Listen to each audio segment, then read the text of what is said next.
there's going to be a lot of times when you're at an interview and you're going to find yourself in a situation where, for whatever reason, there'll be a number of gaps in your CV.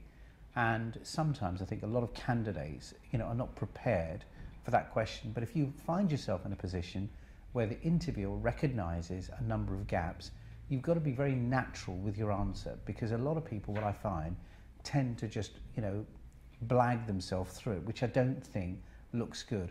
I think there might be genuine situations where maybe you had a sabbatical, or maybe you had a situation where you were traveling abroad. I think whatever the answer is, be open, be honest, and make sure that you can reflect that answer in a way that doesn't make you look irresponsible, where maybe you just, were in a period where you weren't working for 3 to 6 months.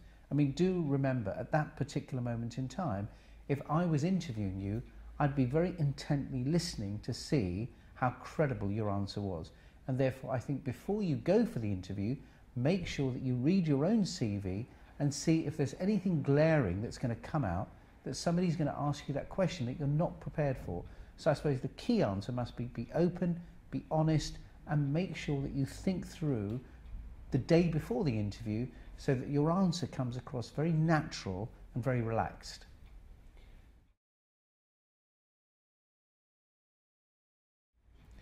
The strangest thing, I suppose, for me, I met, it was a candidate, she was a female, and we were looking for a lawyer, and there was about 9 months of a gap, and I said, oh, by the way, I just noticed your dates didn't add up.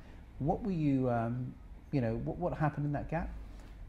She said, I was on holiday in Africa, and I went to a safari, and I fell in love with the animals over there. What was a 2-week safari, I ended up being there for 9 months, basically bringing up chimpanzees, which clearly wasn't the answer I was looking for, because it completely threw me.